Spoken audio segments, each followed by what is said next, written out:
कि पहले के जमाने में क्या होता था, सामान लिया तो सामान के बदले में सामान दिया जाता था।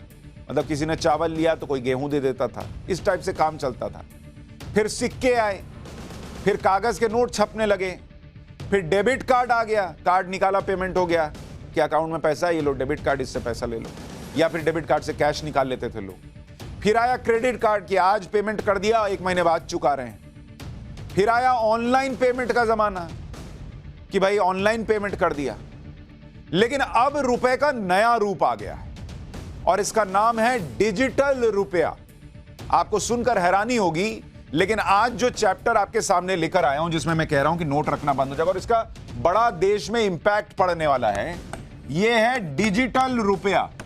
और यह डिजिटल रुपया जो है वो कैसे देश को बदलेगा या देश को बदल सकता है, आज इसका चैप्टर आपको बताऊंगा। 1 दिसंबर से यह डिजिटल रुपया आ रहा है। क्या आने वाले वक्त में आप नोट भूल जाएंगे, नोट रखना बंद हो जाएगा? डिजिटल रुपया क्या हवा में उड़ने वाली चिड़िया है भाई, इसके बारे में तो पता होना चाहिए। क्या डिजिटल रुपया आपको जल्द मिलने वाला है? डिटेल बताऊंगा, लेकिन पहले शुरू से शुरू कर रहा हूं। रिजर्व बैंक ऑफ इंडिया ने, आरबीआई ने इसका पायलट प्रोजेक्ट शुरू कर दिया और इसका एक चरण पहले से ही चल रहा था। कल इसका सेकंड फेज शुरू होगा। अब आप कहेंगे ये डिजिटल रुपया चल रहा है, हमको पता ही नहीं है। अभी बताता हूं। और कहा यह जा रहा है कि सब कुछ प्लान के मुताबिक रहा तो डिजिटल रुपया ही लेन देन का भविष्य होगा। डिजिटल रुपया, आपके जेब में जो नोट है वो धीरे धीरे धीरे धीरे दुनिया छोड़ देंगे। आप जेब में नोट रखना छोड़ देंगे, डिजिटल रुपया चलेगा। अब क्या है भाई डिजिटल रुपया, क्या है ये, क्या भला है ये? थोड़ा सब्र कीजिए, बताता हूं। क्या है, जब भी पैसों की बात आती है तो लोगों के मन में कई सवाल आते हैं। डिजिटल करेंसी को लेकर भी यही सवाल लोगों के मन में रहते हैं कि डिजिटल करेंसी है क्या, ये क्रिप्टो करेंसी से कैसे अलग है? अभी जो यूपीआई पेमेंट करते हैं वो भी तो डिजिटली करते हैं, तो फिर डिजिटल करेंसी इससे अलग कैसे है? डिजिटल करेंसी से पेमेंट कैसे होगा? डिजिटल करेंसी से फायदा क्या होगा?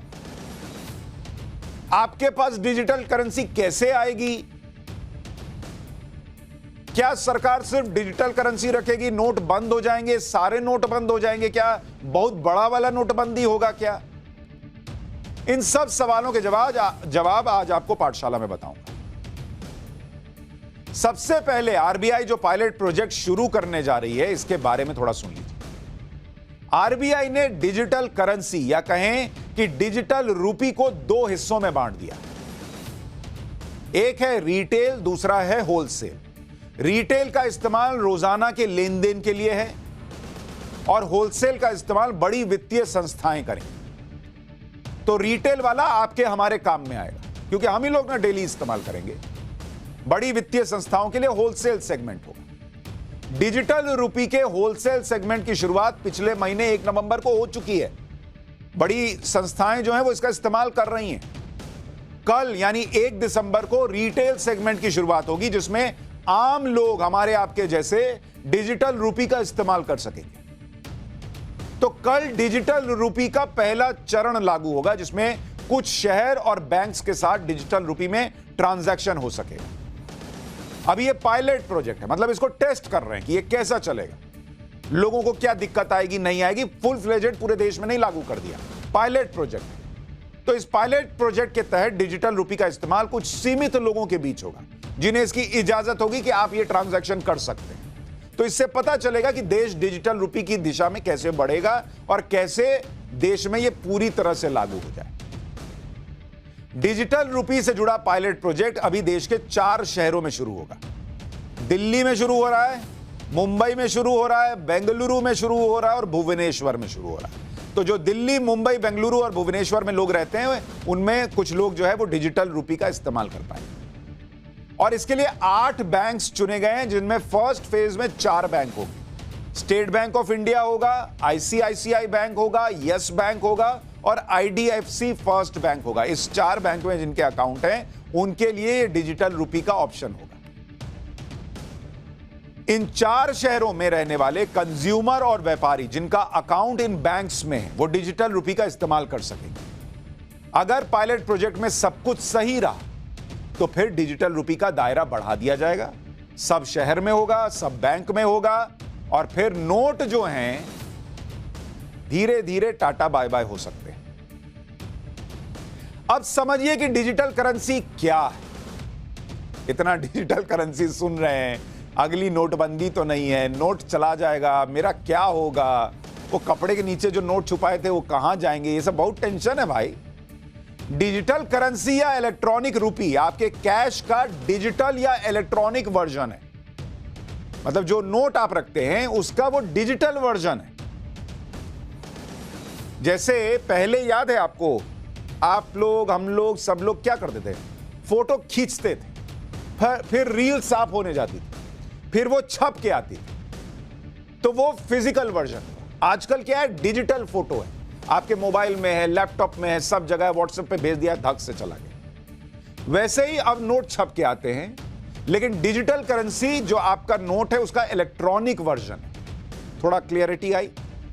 ये एक डिजिटल टोकन के रूप में होगा। आसान शब्दों में कहूं तो जैसे आरबीआई नोट की छपाई करता है, वैसे ही वो डिजिटल करेंसी भी बनाएगा जो इलेक्ट्रॉनिक वर्जन में होगी। छू नहीं सकते हैं, मोबाइल में है, अकाउंट में है, उधर है। डिजिटल करेंसी का इस्तेमाल भी आप लेन देन के लिए कर पाएंगे। डिजिटल करेंसी की वही वैल्यू होगी जो पेपर करेंसी या कॉइन की होती है।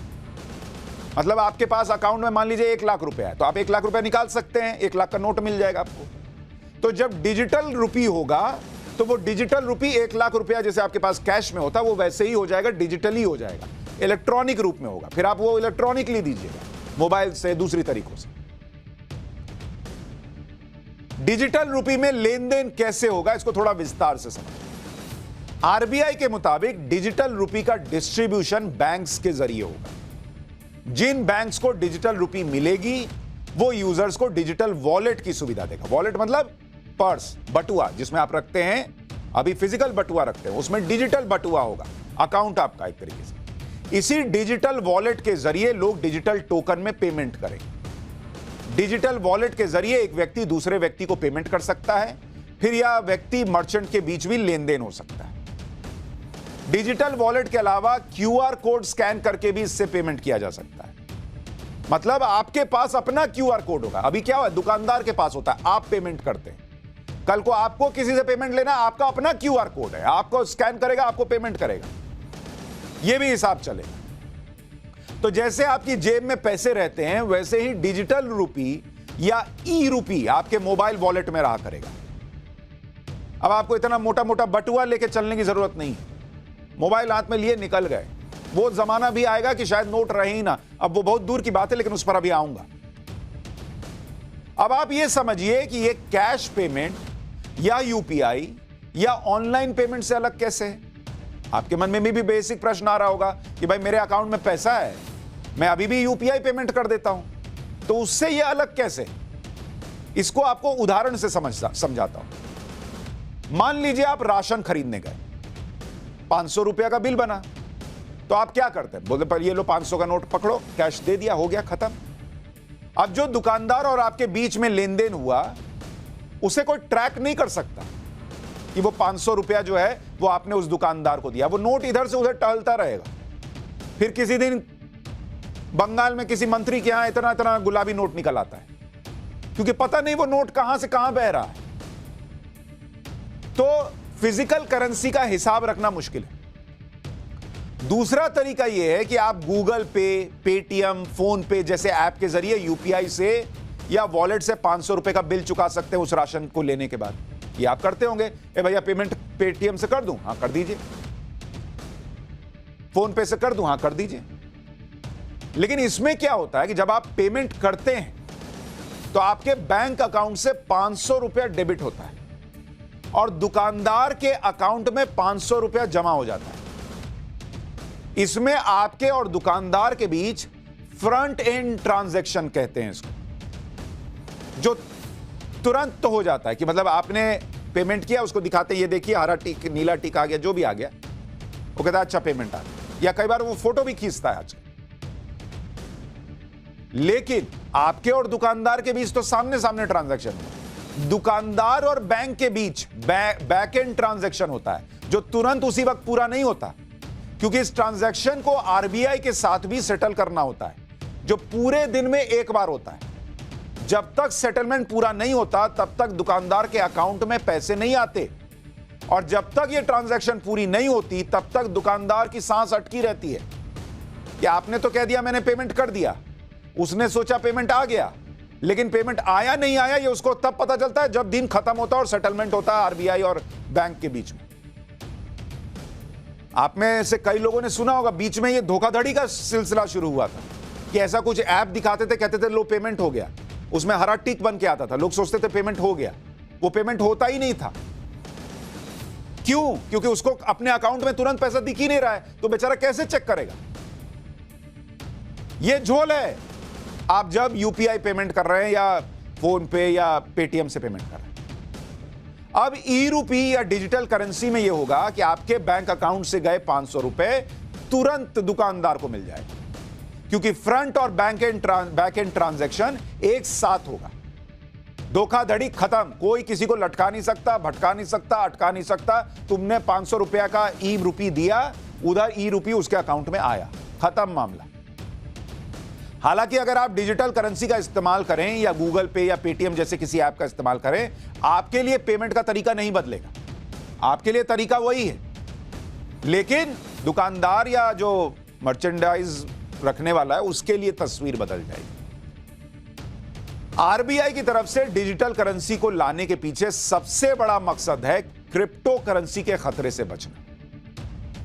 पहली बार 2009 में क्रिप्टो करेंसी बिटकॉइन चर्चा में आई थी, आपको याद होगा। तब दुनिया के केंद्रीय बैंक्स को इससे ज्यादा खतरा नहीं लगा, लेकिन जैसे जैसे क्रिप्टो करेंसी की वैल्यू बढ़ने लगी, यह किसी भी देश के सेंट्रल बैंक के लिए खतरा बना।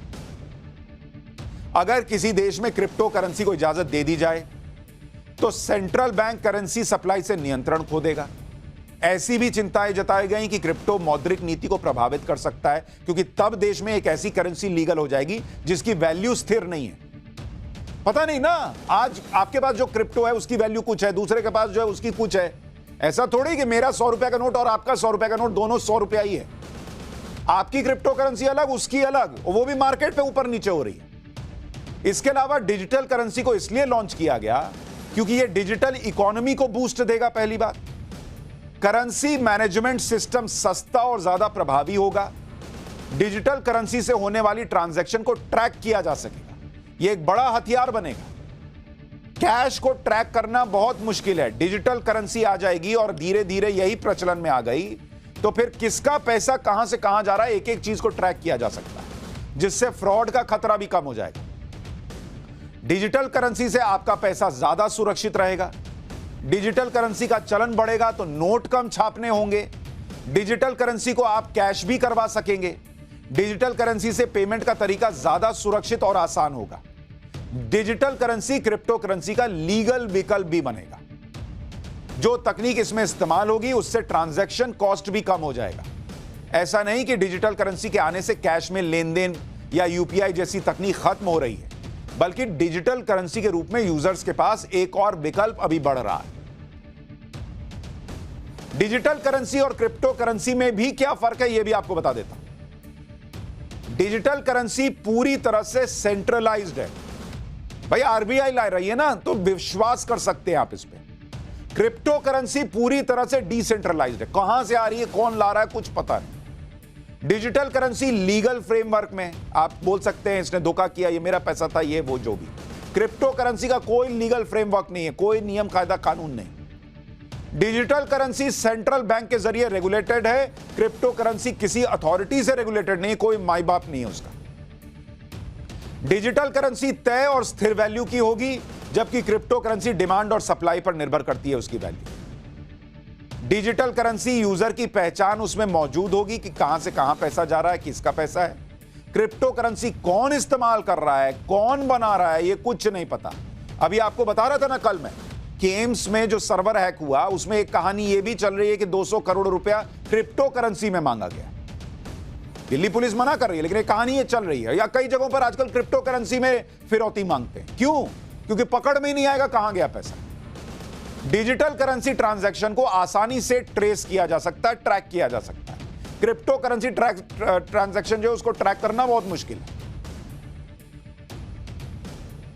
तो ये दोनों में मेजर फर्क है। अच्छा, डिजिटल करेंसी को लॉन्च करने से सरकार का पैसा भी बचेगा। डिजिटल करेंसी का चलन बढ़ेगा तो नोट कम छापने पड़ेंगे और नोट छापने से होने वाला खर्च भी कम होगा। आप में से बहुत लोगों को शायद नहीं पता होगा कि जैसे अगर एक 100 रुपया का जो नोट है,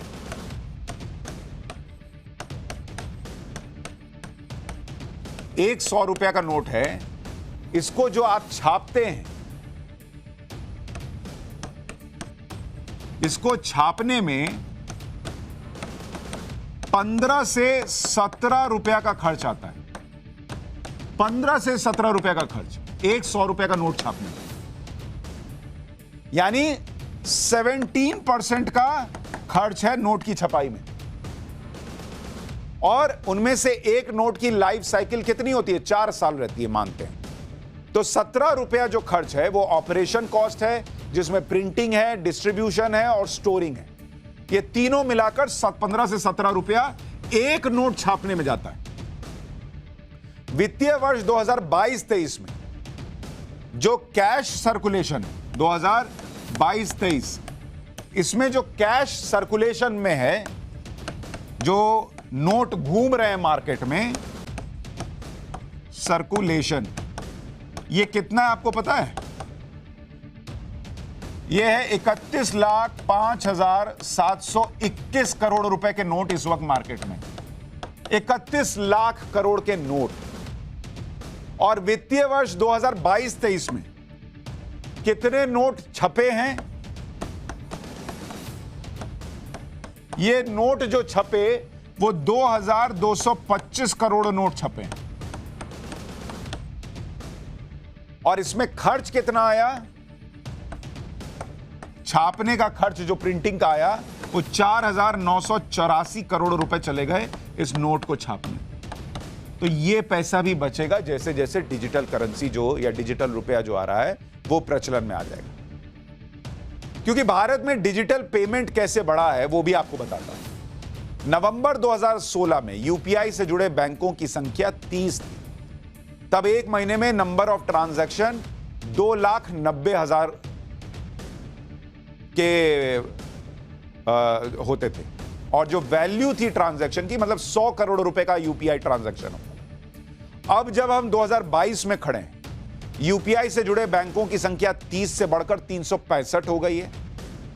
तब एक महीने में नंबर ऑफ ट्रांजैक्शन 730 करोड़ रुपए, 730 करोड़ के अब होने लगे हैं ट्रांजैक्शन, 730 करोड़ ट्रांजैक्शन।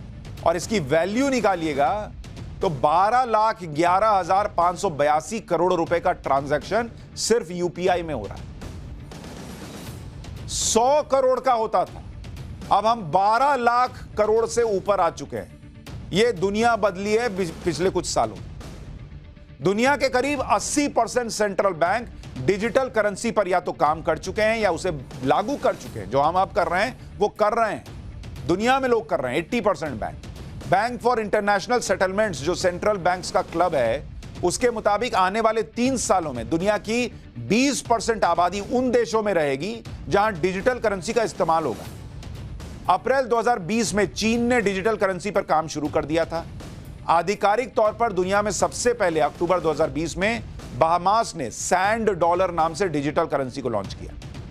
अक्टूबर 2021 में नाइजीरिया पहला अफ्रीकी देश बन गया जिसने डिजिटल करेंसी को लॉन्च कर दिया। पूर्वी कैरेबियाई यूनियन में शामिल 7 देश इसे लागू कर चुके हैं। इसके अलावा अमेरिका है, कनाडा है, यूके है, रूस है, सऊदी अरब, यूएई, स्वीडन, दक्षिण कोरिया, थाईलैंड, सिंगापुर, मलेशिया समेत कई ऐसे देश हैं जो अभी से परख रहे हैं। जैसे हम परखने जा रहे हैं वैसे ये लोग भी कर रहे हैं। मतलब ये डिजिटल रुपया भविष्य है।